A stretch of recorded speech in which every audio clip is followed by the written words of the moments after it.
Hi, and welcome back to Life Mastery School by Dennis Berry. I'm Dennis.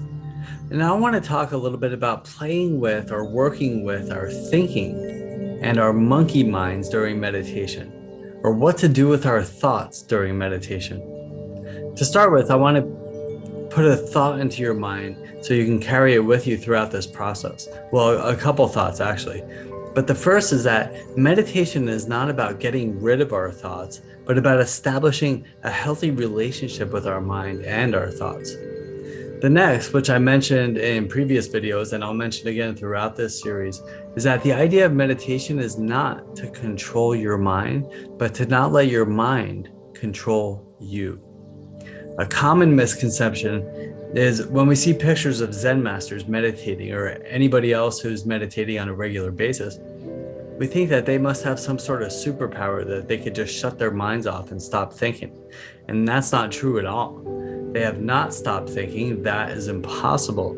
Our brains are not wired to stop thinking. They think to protect us, to help us to function. We don't want them to stop thinking. We might think we do sometimes, but that would cause even more problems than you think you already have, because if we stop thinking, we're either dead or maybe in a coma, and that's not good. And not only that, but not thinking, it isn't very desirable. If your mind is blank and empty, there's no consciousness and awareness. It's very unfulfilling. We're trying to grow our awareness, not stop it. So our focus should be to simply become aware of our thoughts and allow them to pass through us without judgment or harm. That's what the Zen masters are really doing. They are mindfully or purposefully observing their own thoughts. What we really want to do is find a way to play with or work with our thoughts and allow them to simply pass through us. So now, please picture this, that our mind is like an ocean. And the similarity between the mind and the ocean is that the waves, or at least ripples, never stop coming, ever. You can stand there, put boats or even buildings in the way of the waves, but the waves just keep coming.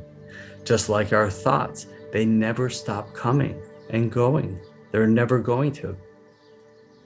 No matter how angry you get about the waves continuing to roll in, they just keep on coming.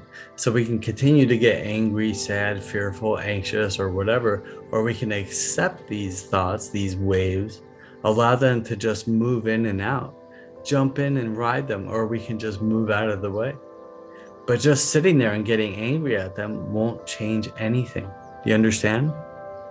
The ocean can also be stormy or calm.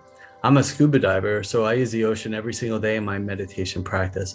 The ocean is my earthly wonder. It's my love. It's my happy place. And sometimes it's calm and serene, and sometimes it's turbulent and violent.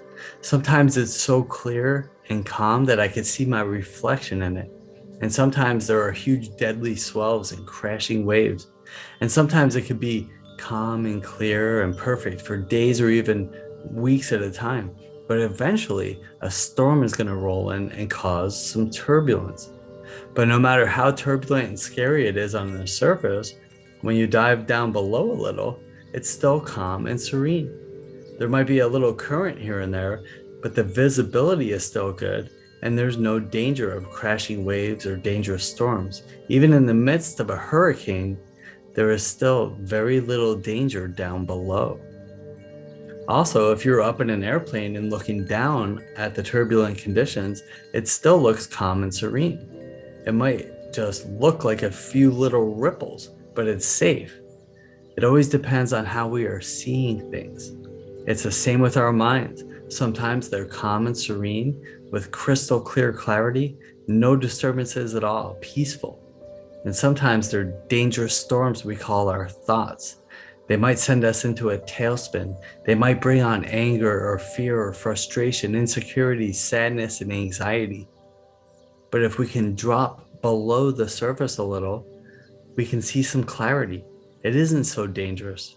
There might still be some current or disturbance, but it isn't harmful or life-threatening. We could just swim past it or with it, go with the flow, so to speak. Does this make sense now? If we could drop into our meditation practice, into our calm minds, and observe our thoughts from a place where they aren't so deadly or harmful, we can navigate through them smoothly and unharmed. For the most part, our thoughts can't really harm us unless we feed them and allow them to pick up energy for long periods of time. Going back to our original point, the idea of mindfulness and meditation isn't necessarily to control our minds, but to not let our minds control us. Our thoughts can only affect us to the degree that we allow them to. The most harm is done when we're simply not aware that it's happening, that we are in a tailspin of stress, negative emotion, and harmful behaviors, and that can go on for years. But once we become aware through our regular mindfulness and meditation practice, we can hopefully shorten the time periods where we are so turbulent and disturbed and detach ourselves from negative responses to turbulent situations. We want to try to stay below the surface, remove ourselves from the harmful, deadly storms on the surface, or even rise above them as if we were in the airplane and look at them from a distance and realize that they aren't as deadly as we are allowing them to become. We aren't trying to fix anything or make the storms or turbulence go away. In time, they will pass on their own. But if we could detach our emotional selves from the storm while it's here, it doesn't have the same deadly effect on us. And before we know it, the surface of the ocean is like glass again. A ship is built to withstand many storms, but can still sink if it isn't driven well. But when we learn how to navigate through the deadly storms, there's a much better chance for survival. If we can steer ourselves and our minds through the emotional storms, there's less chance that our ship will sink, and we'll eventually enjoy the ride. Meditation is basically steering our ship. We are the captains of our ship. We could take the helm and steer our ships wherever we like, or we can let the ship steer us.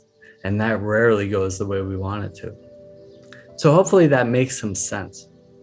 Use this little exercise to help you play with your thoughts during meditation, to help you realize that they aren't as harmful as they appear. In the previous videos on the foundations of meditation, we spoke about being non-judgmental and accepting.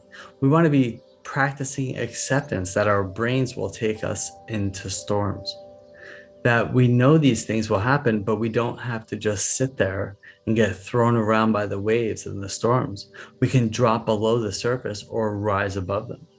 Once we establish this position, they don't have the power to harm us that they once had. We are simply free to have a beautiful day. Isn't that great? You can also watch the guided meditations we have here in Life Mastery School. I've created a few different ones like progressive muscle relaxation, meditation on I Am the Mountain, a beach meditation, and also a panic relief guided meditation. You can use all these guided meditations to play with your mind and your thoughts. They're great tools to adapt while you're developing a healthy mindfulness and meditation practice, and even after you have developed a strong meditation practice. So have a beautiful day today. And if you'd like to chat sometime, let me know. You can schedule a free session with me and we can move you along your journey into success and inner peace. Namaste.